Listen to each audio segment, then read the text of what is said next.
When we set out so purposefully between 2017 and the early parts of 2020, we never imagined that a global pandemic such as COVID, with its prolonged economic fallout, would inflict such pain and suffering upon the Ghanaian people. The shock to our system has been hard and the impact on our livelihoods severe. But we have not been resting on our oars. We continue to work to keep the lights on, to avoid the queues at our filling stations as in other countries. Our classrooms are full, our hospitals and dispensaries mostly stocked with medicines. We continue to pay salaries, and our roads continue to be built and fixed. Now let me get to the details. On the issue relating to despicable conflict of interest, ensuring that I directly benefit from Ghana's economic woes. No, Mr. Minister. We just ruled that. No. No, wait a minute. We already made a ruling that you are not to deal with the item number 1 and you are not to deal with the item number 3.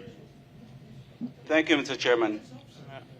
We have indeed subsequently received a letter dated 16th November 2022 stating that this committee has upheld that said objection. Yes, Honorable Minister, in contradistinction to what my Honorable Co-Chair has said, in terms of Article 82(4) of the Constitution, the Minister would have been entitled to be heard in his defense during the debate. And we have read, I'm being consistent, Honorable Katie. Yes, so what I'm saying is that it is.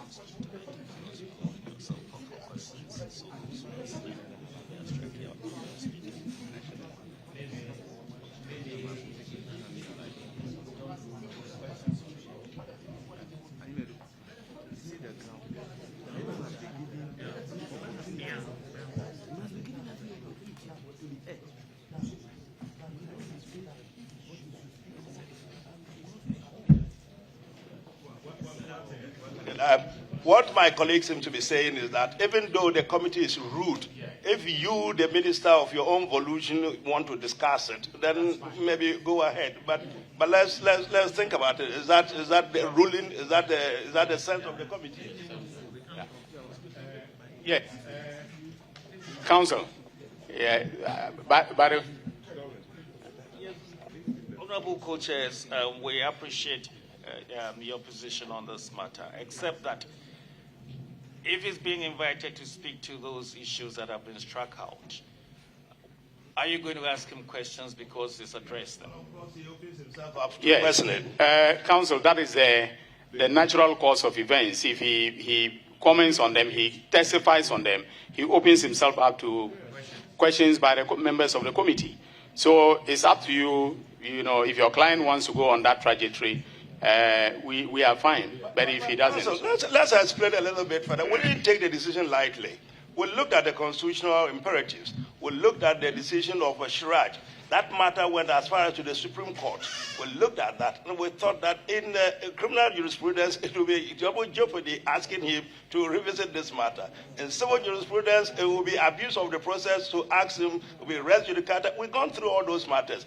But that is the sense of the committee. If your client believes that, in spite of the ruling, he wants to still have the committee on some matters we may not have been aware of, it's entirely entitled to. But of course, as we indicated, if he does, then of course our colleagues would want to ask some questions of him.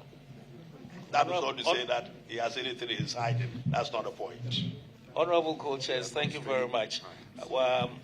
We have advised that inasmuch as those grounds have been struck off the record, we will not speak to them, respectfully. So he can proceed to the next ground, which is the unconstitutional withdrawals from unconstitutional withdrawals in respect of the cathedral.